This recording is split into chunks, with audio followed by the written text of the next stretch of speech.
Mark, one of these cars is special enough, but this is a prototype. Tell us about the special history that this car has got, as much as we know it. It was in the factory for 2 years. They used it for various things, prototyping, and I believe one of the mechanics there eventually bought it, had it for a few years, and then was sold, and Josh bought it in '79. Now, although we don't know an awful lot about the significance or the use of the car around the time, it's fair to say that it was used for development purposes given the tyres and the engine it came out of the factory with, is that right? Yes, as far as I'm aware. It was one of the very first lightweights, i.e. 930 kilos, which was rather special in those days. It's rather special now. Well, yes, it's rather light. It also had Dunlop racing tyres when it left the factory, so it really was a serious prototype competition mule that they had. So your boss, Josh, bought this car then, took the engine out, sold that, and left the car stored in bits until the last 10 years when he decided to do something with it? Basically, yes. There was obviously, being Auto Farm, we have many projects on the go, and this was just put on the back shelf until time was right, money was right for us to resurrect it. Because this is really quite a valuable car, isn't it? One being one of these cars anyway, but as I say, with it being a prototype. Yes, in the last 3 years, 911 RSs have just shot up in price, so it's now becoming a very valuable item. You've had the hand in developing this car. You've built it from scratch. This is your baby, as it were, your labour of love, I'm sure. What is your favourite part of this car? What's the best bit you've done?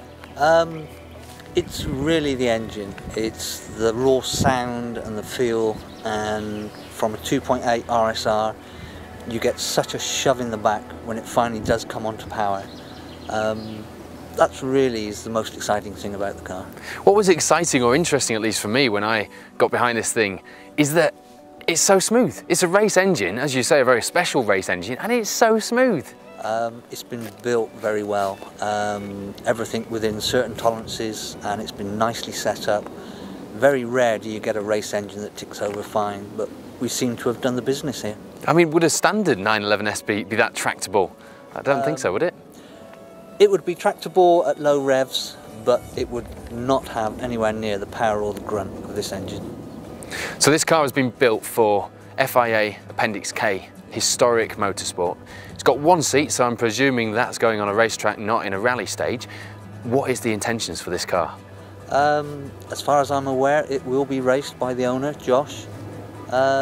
Get some history under the belt and see what happens next year. And that's one heck of a history file to add to. He's going to have to get a bigger file. Now, talk to us about Auto Farm itself, because it's not just these classic 911s. These were your bread and butter, but things have moved on, haven't they? They certainly have. Auto Farm was formed in 1973, obviously dealt with the cars of that era.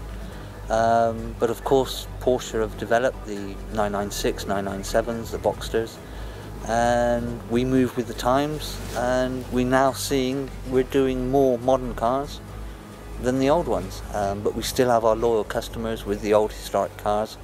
So it's very interesting. We cover a very broad range of technology.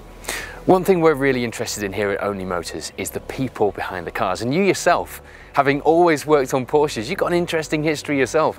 Tell us how it all began. Why Porsches? I left school, went to university, didn't do too well, failed. I was into electronics, and I used to race with my father. So I combined the two, cars and electrics, and Porsche were advertising an electrician in London. So at the age of 19, I joined the Porsche network, stayed in the network for quite a few years, and then eventually got fed up being a number rather than somebody in the dealership. Went to Auto Farm, totally different kettle of fish, more relaxed, they're more focused on the individual person and the customers, and I love it ever since. Now, someone like you doesn't stick with a brand. With your expertise, you don't stick with one brand just because it's easy to do that, do you? You stick with this brand because it's something special. What is it about Porsche? All their cars were hand-built all the way up until the middle of the 90s, and you can tell just by working on them that it's something special.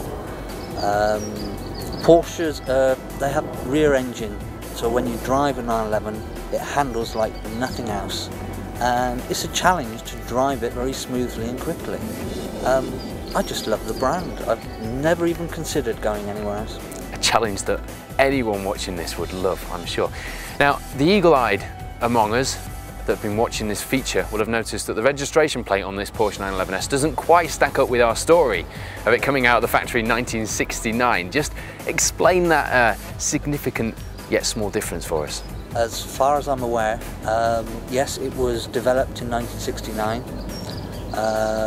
The mechanic that bought it kept on hold of it, and in 1979 Josh of Auto Farm decided to buy it, and I believe that's when the car came into the country and was then registered with an S-Reg registration.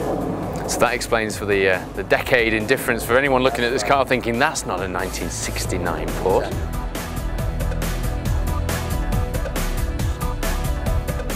This is built for FIA historic motorsport, which means you're quite limited, I think, in what you can do. What can you do over and above the normal spec of a 911S to get this thing as competitive as possible?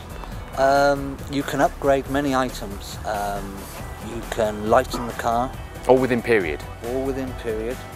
Yes, you have to find the regulations for that particular model of that year, and then you build your car right to the limits of those regs.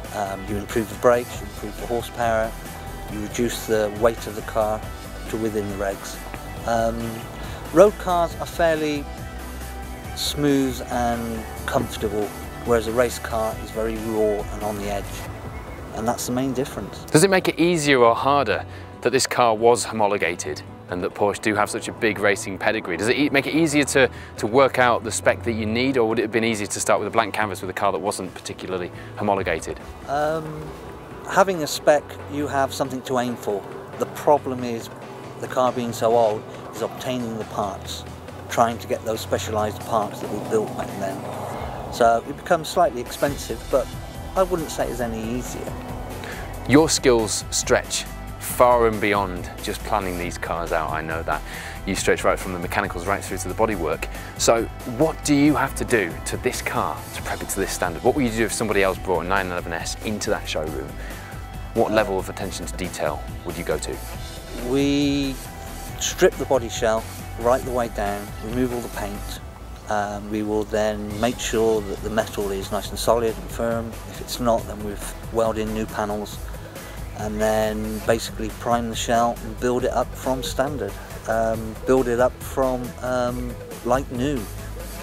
Any parts that were worn or anything would be replaced or reconditioned.